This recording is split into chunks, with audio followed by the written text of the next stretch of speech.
I just have to pause and sort of take it all in.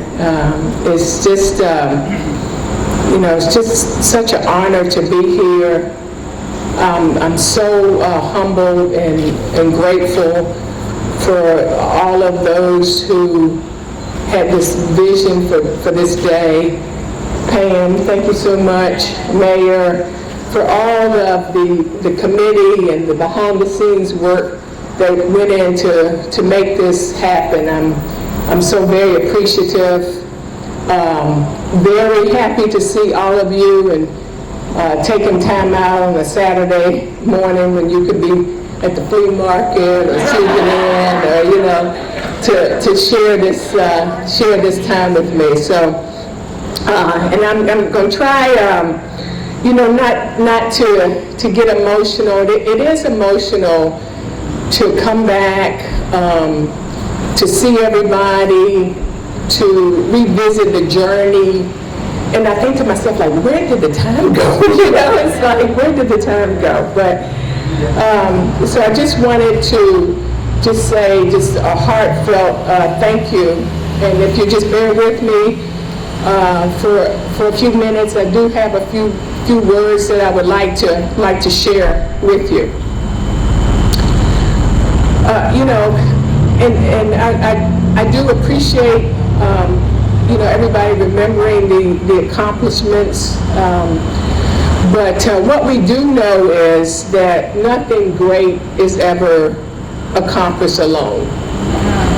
And I've had so much support along the way, and I often say it took a village to raise me, and it certainly did. So, for all those people who said, I'm going to tell Ethel May on you, that worked. But, I would first like to thank and recognize my lovely sister.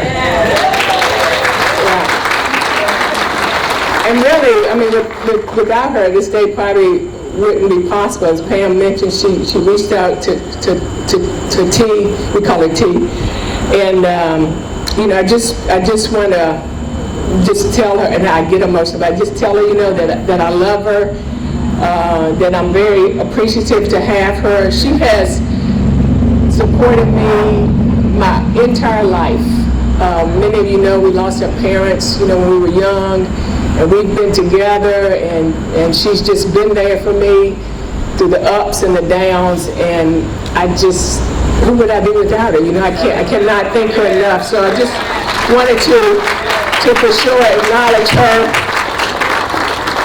And the other two people, I wouldn't be here without them, is Ethel May and Norman Lacey, my parents. It's interesting because for so long, my name's Trudi May, and Tila Normain, so she got the kind of cool name, and I sort of felt like I got the country name, Trudi May, and for so long I only used the middle initial because I thought it was country, but now I'm gonna tell you, I'm proud to say I'm Trudi May after Ethel May Lacey, so I'm very proud of that. And we are a tight-knit community. As many of you know, Sabrine and Bill were like family to us. They were our parents' best friends.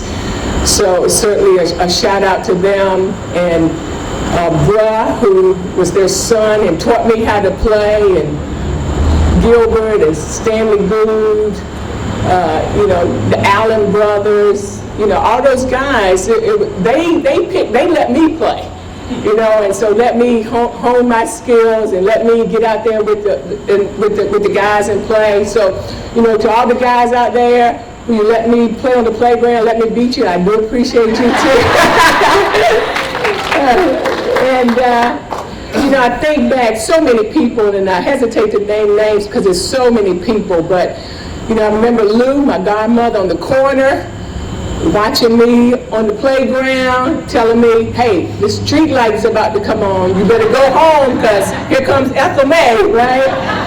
And the guys tell me, don't take my ball. You got the only good ball. Leave the ball, but you can go, but leave the ball so we can keep playing. And all of my teammates here that we played together, and we had some good times. I particularly remember, my buddy Susie Reynolds and the Reynolds family. But like I said, it's just so many people. I'd be here all day trying to name everybody, but I just want you to know how much I appreciate all of you in helping me along my journey. So I just want to speak to you today a little bit about remember to be great, and I will explain. So remember to be great.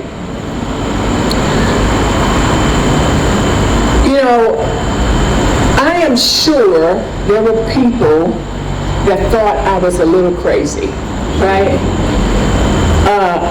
A little girl from a small town who had a dream of traveling the world to play basketball. But you know what the Nike commercial says? It's crazy until you do it, right? So be as crazy as you want to be. But I actually did it. It actually happened, which is truly amazing. And, the other thing that I want you to know is we all have doubters. Yes. We all have people that doubt us, perhaps tell us that we're not good enough, we're not smart enough. But, I came by today to tell you that doubters are a gift. They are a gift because they will drive you to greatness. And so the one thing, thank you. The one thing that I have learned along the way, and I heard this many times from the famous coach Giovanni, like never give up. And I have a quote that says, when you have the power to persist, you will prevail. So don't ever give up. Magnificence awaits you. Here's the thing.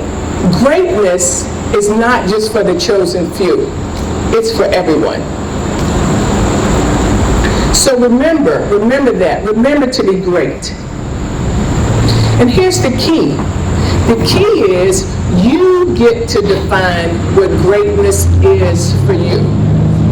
The world will tell you many things about greatness. But remember, there's no comparing, there's no complaining. We all are 100% responsible for how we experience the experiences of our lives. Yes. So you get to choose what is greatness for you. It doesn't matter where you come from. It doesn't matter if you have a lot of money or a little bit of money. What matters is who you believe yourself to be. That's the difference. And I often say this, it's far more important what you say about yourself to yourself than what anybody else says about you.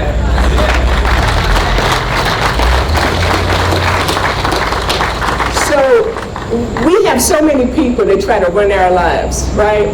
When their life is an absolute mess, right? And what's crazy about it, sometimes we listen to them, So run your race. But here's the point that I want you to remember, and I'm going to say it to you again. Magnificence is already in you. You already have everything that you need. So I'm going to say it again. Magnificence is already in you. You already have everything you need to be great. The battle is within. The battle is in the heart and the mind.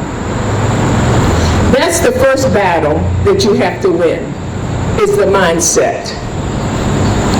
Your thoughts determine your destiny. So failure begins in the mind long before it yields results. Right? So I said it again. Failure begins in the mind long before it yields any results. And what I mean by that is, if you think you're a loser, guess what? You will lose, right? If you think you're a winner, you will win.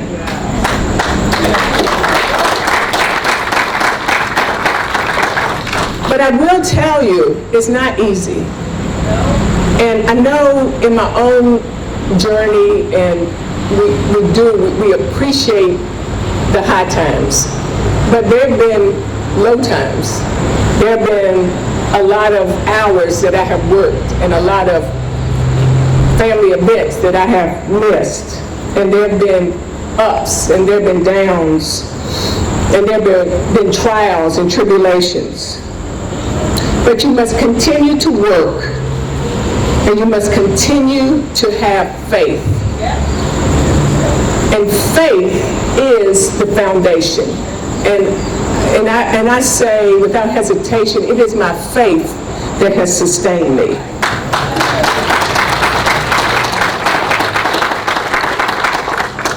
So do not let a temporary setback become a permanent excuse. All right, man. Yeah. I often say, and I believe this with my whole heart, you might have me for a minute. I might be down for a minute, right? But in the end, I always win. That's my mindset. That's my mindset. And winning is a mindset. But you have to put your actions behind your thoughts. And we mentioned this earlier. This is something, now that I'm an athletic director, that I teach all of my young people.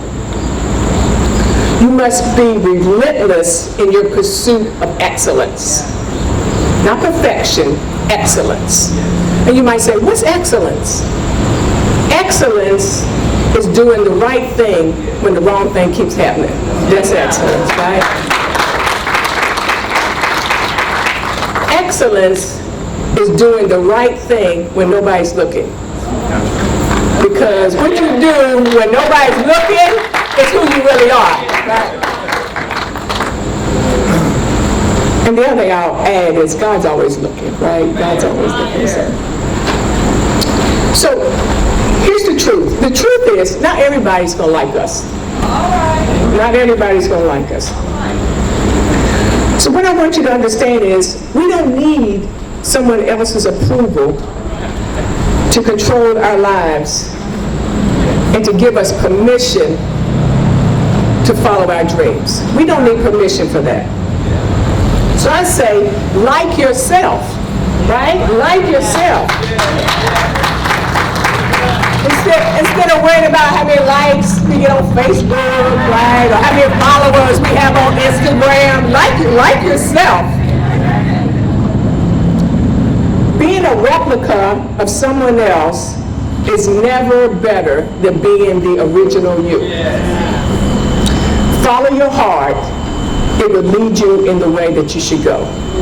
So trust your instincts, your intuitive wisdom. But I say that's the place where God lives, right? Trust that. Trust that. Failures, setbacks, disappointments, loss of loved ones, those things will happen. That's life, right? And I tell people now, the longer you live, the more you run into those things, you know? But how you deal with those setbacks and disappointments will determine your level of success and happiness in life. Failure is simply an opportunity to begin again with just a little bit more experience than you had before. So failure is never final. You're just more equipped to continue to move forward. So reset your expectations. The problem is, we see ourselves the way the world sees us, instead of through the lenses of, why am I here? And who can I serve? We're willing to live by someone else's standards, living somebody else's life.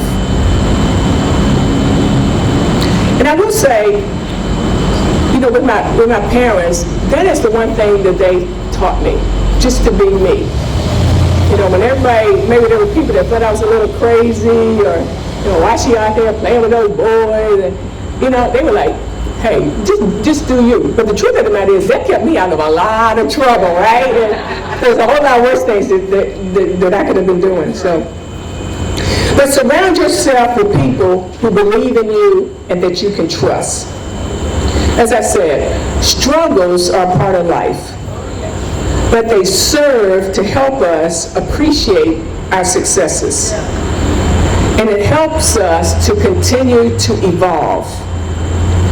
Challenges are meant to be overcome, and the fear of failure is meant to be conquered. But purpose, living on purpose, living a life of purpose, is dynamic, it's ever evolving. So set your intentions. First, lead yourself. Model who you want others to think about you and how you want them to feel about you. In other words, do your own work. Become the best version of yourself. I had a poster made and I put it in my house. The best is yet to be. Make the rest of your life the best of your life. Live on purpose. Remember to be great. And we all have the opportunity to be great because we all have the opportunity to be kind. Right? Be kind to one another. Simple, the golden rule. Treat others like you want to be treated.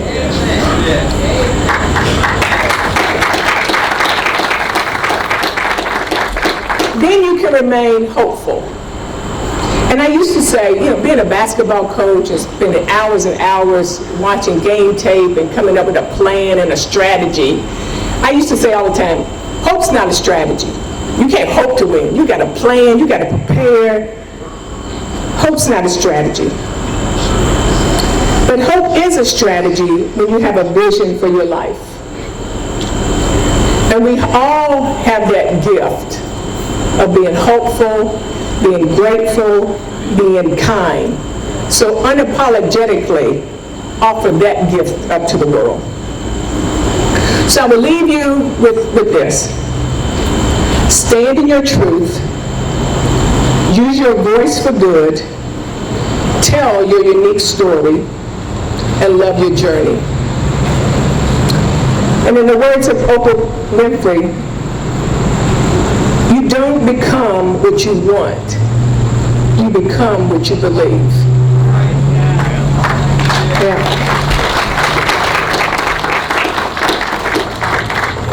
And I'm all about this strong, powerful women, right? So in closing, I would tell you, in the words of Wonder Woman,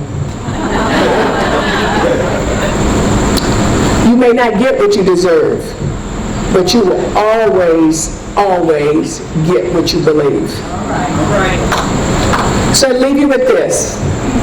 Believe in love, live by faith, and remember to be great.